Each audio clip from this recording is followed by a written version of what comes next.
Eu me chamo Roberto Efrem Filho, eu sou doutor em Ciências Sociais pela Unicamp e professor da Faculdade de Direito da UFPB, onde eu ensino Sociologia do Direito e Sociologia do Crime.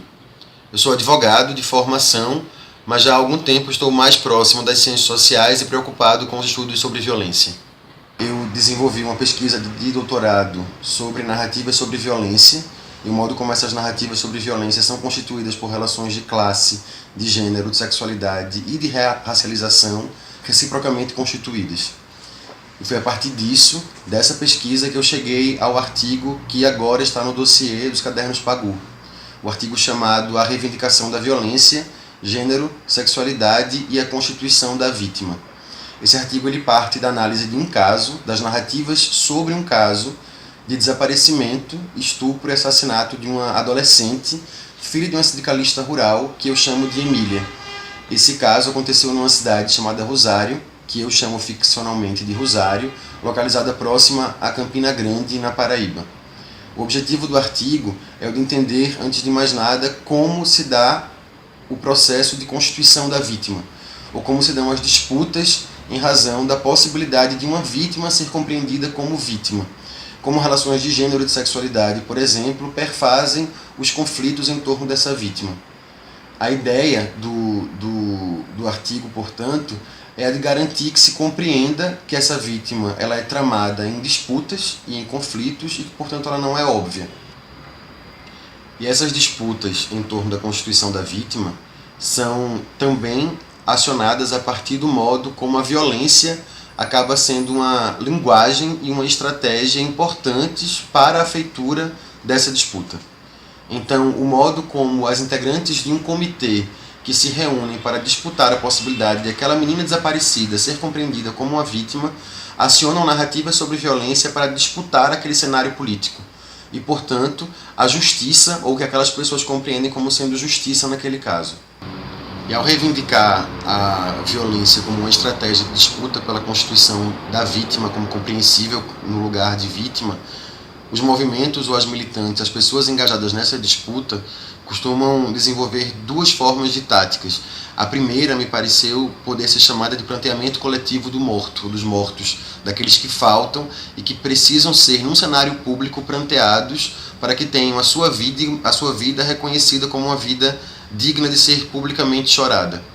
A segunda tática é a tática do que eu chamo de maternagem da ação política, o modo como determinados sujeitos fazem movimento, fazem a luta, fazem a disputa a partir de um lugar social que seria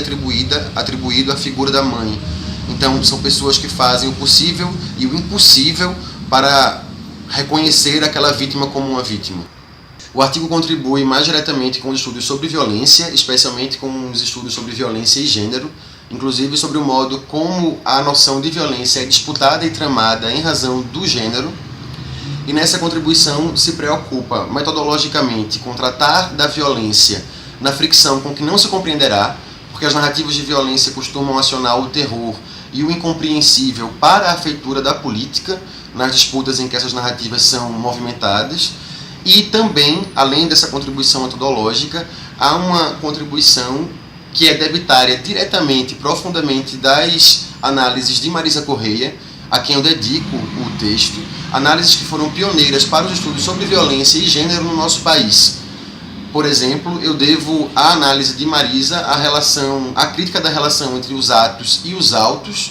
que está na introdução de Morte em Família, e devo também ao modo como Marisa não possibilitou uma análise vitimista das vítimas que ela percebia como sendo constituídas naquelas disputas. Então, o fato, por exemplo, de Marisa Correia, já em Morte em Família, se preocupar em casos em que mulheres eram vítimas de violência no seio da família e casos em que mulheres eram acusadas de serem autoras de violência, para entender como convenções de gênero eram acionadas nessas disputas em ambos os tipos de casos, essa forma de compreensão acabou informando o meu modo de analisar os processos de constituição da vítima e de produzir uma crítica à vitimização, ou seja, a compreensão da vítima como profunda, imensamente vítima, inerte e assujeitada. A partir das contribuições de Marisa Correia, o avanço que eu possibilito com a análise que eu desenvolvo neste artigo e na tese anteriormente é a de perceber como nas disputas pela constituição da vítima, as relações de gênero que participam dessas disputas são relações atravessadas por outras relações sociais. Então, por exemplo, relações de conflitos territoriais. Não é à toa que eu tomo para análise o caso de desaparecimento da filha de uma sindicalista rural. Ou relações de classe, relações de racialização, de geração ou mesmo de criminalização. Não é raro, por exemplo, que as vítimas sejam criminalizadas, tornadas criminosas nesses processos de disputa acerca da vítima, o que impossibilita a percepção dessa vítima como uma vítima.